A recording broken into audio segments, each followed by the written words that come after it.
hablar de una de las series más importantes de los últimos 20 años dentro de la historia de la televisión. Antes, por supuesto, si te gustan estas entrevistas, si te gustan este tipo de contenidos, te pido que te suscribas, me das una mano más que importante para seguir trabajando de esta forma. Vamos a hablar de Mad Men, una de las series que, como dijimos, redefinió la forma en la que se hace y se ve televisión. Obviamente la madre de todas las series es Los Soprano, y hay un montón de gente que ha salido de esa serie y ha pasado a formar parte del equipo creativo de Mad Men. Sin ir más lejos, el creador, Weiner, fue uno de los que trabajó en Los Soprano. Busqué a alguien que haya estado en el reparto y di con uno de los protagonistas, al menos de las primeras temporadas. Fíjate, mirá a quién encontré.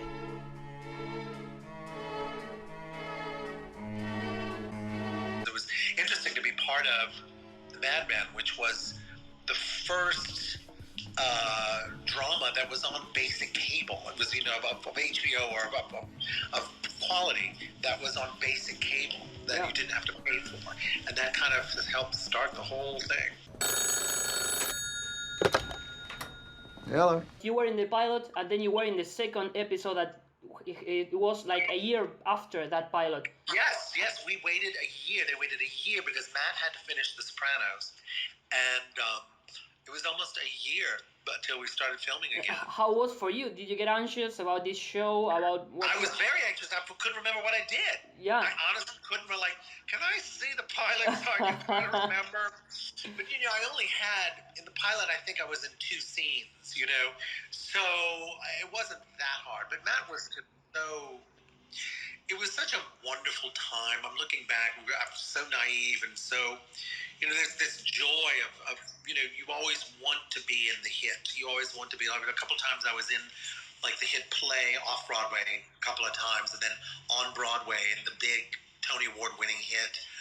And it's thrilling. So it's a big roller coaster ride. So to be able to do that ride with Mad Men was a thrill, because the writing is so brilliant. Yeah. The cinematography, the direction, everything. And that all came from Matt. The costumes, my friend Janie Bryant, how great is she?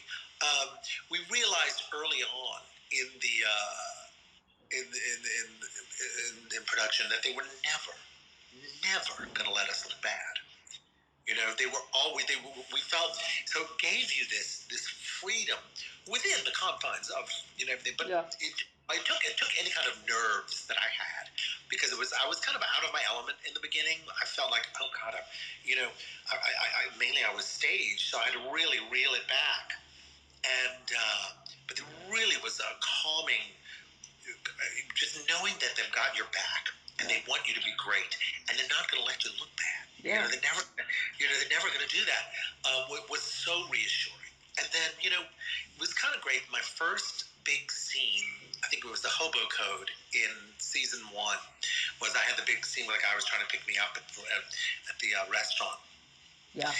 And it was the first one time that one of the guys, one of the supporting cast, had a really good story, at least my first one. And all the guys showed up to watch, to cheer me on in the scene, which was so great. I mean, it was just, we were a great group. It was a wonderful time.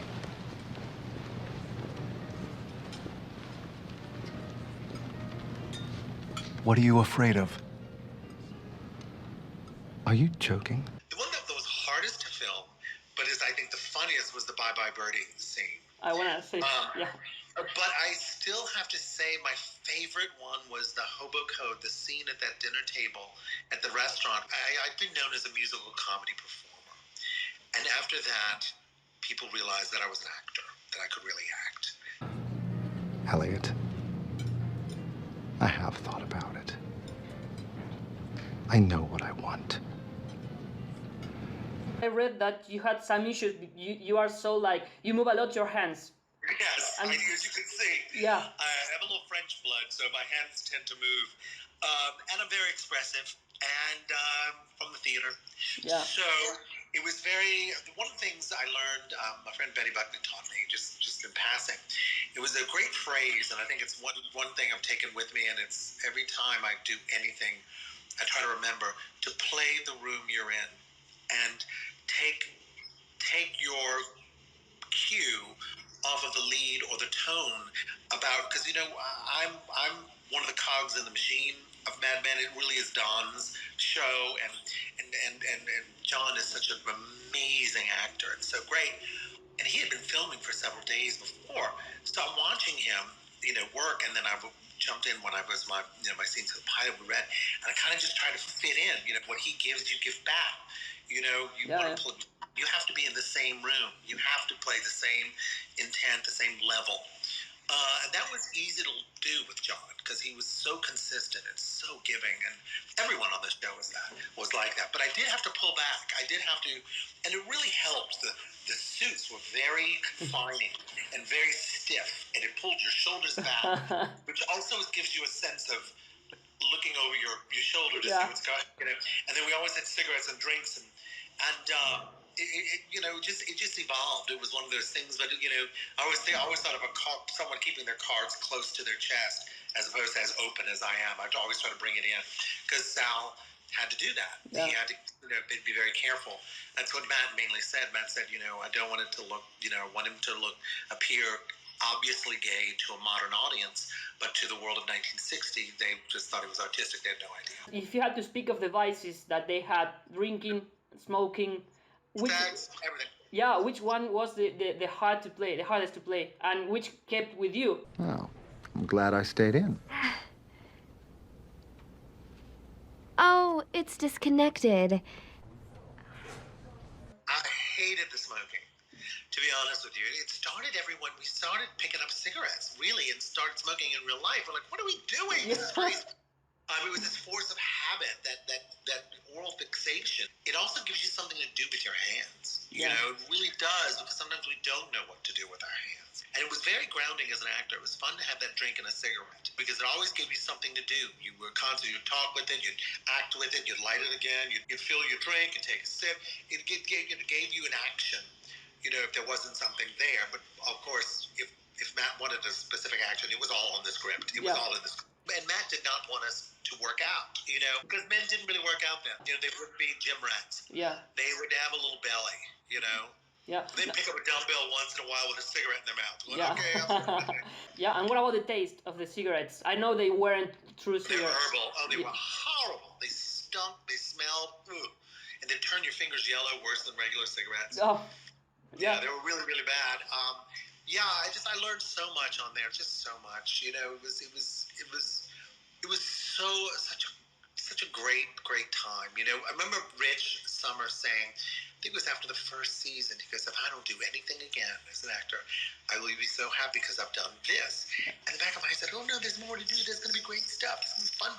And I always looked to see what's next. And I went, let's enjoy this now. So for the next 2 years, I really thoroughly enjoyed it. Yeah. I wasn't waiting to see what's next, or always trying to make something else happen. And it was really just a wonderful ride. It's that Salvatore fella, the director. He's no good. I'd like him gone. Matt actually told me in passing that something was going to happen with Sal at the beginning of the season, and then I heard nothing, and then it was very hard. I must say, my heart was broken. It was really broken.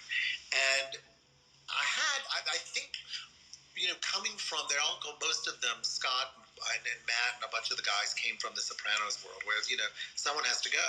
And a lot of times on series after the third season, fourth season, people have to go and you have to bring in new blood. And one of the writers said, they're of the mindset that someone has to go and it has to hurt. Yeah. And the audience really, I don't know if they really realized how much people identified and were rooting for Sal, because still everywhere I go, people are coming up saying, oh, we thought we were going to see you again, and we loved your character, and it makes me really, really happy. I think you know that this is the way this has to be. Matt said, it was very difficult. It's a very difficult decision. But he said, he wrote me off so well, it would be even more difficult to write me back on. So, but, it kind of was even better that people, leave him wanting more. Don't wind up for me. I love you too. The reason why Mad Men, I think, was such a hit was that it was Matt Weiner's vision, and they were true to that. And there weren't a lot of suits in the room telling him, oh, no, you've got to do this tested better. He didn't care. They didn't care. They wanted to hear his story. Hasta ahí la palabra de Bryan Batt, uno de los protagonistas de las primeras temporadas de Mad Men. Muchos se quedaron, justamente él fue uno de ellos, con ganas de ver un poquito más, ver qué había pasado con este personaje. No tendremos esa respuesta. Si te gustan este tipo de entrevistas, te puedes dar una vuelta por el canal, ver por ejemplo una entrevista con Walt Jr. para que te cuente un poquito de cómo se trabajaba en Breaking Bad. Él se llama en realidad RJ Mike. O podés pasarte por acá y ver la nota con Milton Lemu, el señor Syrio Forel de Game of Thrones. ¿Querés ver qué pasó con Syrio Forel? Bueno, escúchalo entonces a Milton Lemu. Nosotros nos vemos en la próxima entrevista de Mirá a quién encontré.